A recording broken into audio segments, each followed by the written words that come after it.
करेंगे डीयू से जो स्टूडेंट्स एलएलबी करना चाहते हैं। अब दिल्ली यूनिवर्सिटी से जो स्टूडेंट्स एलएलबी करना चाहते हैं, उनको कुछ ना कुछ क्वेरीज तो रहती ही है। जैसे वहाँ एडमिशन लेने के लिए क्राइटेरिया क्या है, क्या प्रोसेस होती है, एलिजिबिलिटी क्या है, वहाँ का फीस कितना है, वहाँ पे आपको हॉस्टल्स अवेलेबल हैं या नहीं, वहाँ का सीट इनटेक क्या है, वहाँ पे आपको क्या क्या फैसिलिटीज मिलती है, वहाँ पे आपका अटेंडेंस क्राइटेरिया होता है या नहीं। अटेंडेंस क्राइटेरिया क्या होता है, 75% अटेंडेंस कंपलसरी है या नहीं। ये सारे पॉइंट्स को हम इस वीडियो में डिस्कस करेंगे। सबसे पहले हम कुछ की फैक्ट्स के बारे में अगर बात करें, तो वहाँ एडमिशन लेने के लिए आपका क्लैट के एग्ज़ाम का स्कोर बहुत ज़रूरी होता है। यहाँ पर अगर हम कुछ बात करें कोर्स ऑफर्ड की, तो ड्यू आपको कौन से कोर्स ऑफर करता है।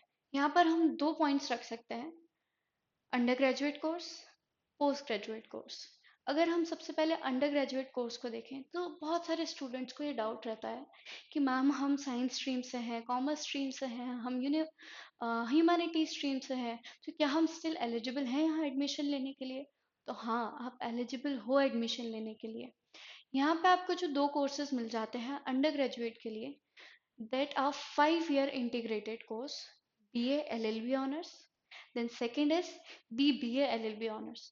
अगर हम यहाँ पे बात करें सीट इनटेक की, तो सीट इनटेक यहाँ पर आपको 60 seats for BA LLB honours मिलती है and 60 seats for BBA LLB honours मिलती है। टोटल सीट्स अगर हम बोलें तो टोटल 120 सीट्स यहाँ पे आपको मिल जाती हैं।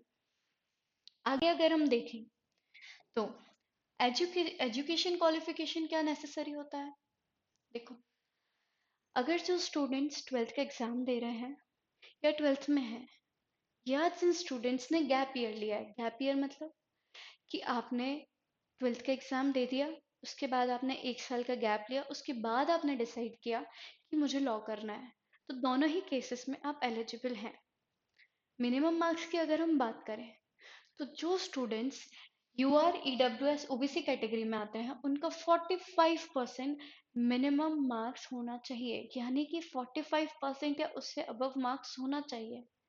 और जो students SC ST PWD category में आते हैं, उनका मिनिमम मार्क्स 40% या उससे अबव होना ही चाहिए, तो ही आप एलिजिबल हैं। एज लिमिट की अगर हम बात करें, तो एज सच यहाँ कोई एज लिमिट नहीं होती है। आगे अगर हम देखें तो सीट इनटेक कितना होना चाहिए, जैसे कि हमने बात करी कि 60 seats are allotted for undergraduate course in BA LLB honors and 60 seats are allotted for undergraduate course of BBA LLB honors। यहाँ पर अगर हम सीट्स देखते हैं, तो ये कुछ कैटेगरी हैं जिसमें आपकी सीट्स डिवाइडेड हैं। अगर हम यूआर कैटेगरी के स्टूडेंट्स के बारे में बात करें, तो 24 seats are allotted for BA LLB course and BBA LLB के लिए भी आपको 24 सीट्स होती हैं। ओबीसी के लिए भी ऐसा है, 16 सीट्स हैं, एससी के लिए 9 सीट्स हैं, एसटी के लिए 5 सीट्स हैं, ईडब्ल्यूएस के लिए 6। ऐसे मिला के टोटल आपका BA LLB के लिए 60 सीट्स हैं, BBA LLB के लिए 60 सीट्स हैं, टोटल आपकी 120 सीट्स होती हैं। आगे अगर हम देखें फीस की अगर हम बात करें, तो यहाँ पर आपको फीस कंपैरेटिवली कम है। अगर हम दूसरे कॉलेजेस से कंपेयर करें, तो डीयू जो है, डीयू काफ़ी बड़े बड़े एनएलयू को टक्कर देता है। अगर हम यहाँ पे 5 ईयर इंटीग्रेटेड कोर्स की बात करते हैं, तो आपकी फीस पड़ती है 1,90,000। ये जो डेटा हमने निकाला है, ये ऑफिशियल वेबसाइट से निकला हुआ है। ये आप कुछ देख सकते हैं, ये स्ट्रक्चर है। आप चाहें तो इसका स्क्रीनशॉट भी निकाल सकते हैं, मैं साइड हो जाती हूँ, या फिर आप उनकी वेबसाइट पे भी जा सकते हैं, वहाँ से आप देख सकते हैं। एज सच सेम ही डेटा रहने वाला है। यहाँ पे एक चीज़ जो सबको डाउट आता है कि हमें डीयू में एडमिशन लेना क्यों चाहिए। सबसे अच्छी चीज़ फीस कम होने के साथ साथ यहाँ के एल्यूमनाइज, यहाँ के एल्यूमनाइज दे आर वेरी प्रेस्टिजियसली नोन जजेस, हाई कोर्ट जजेस, सुप्रीम कोर्ट जजेस।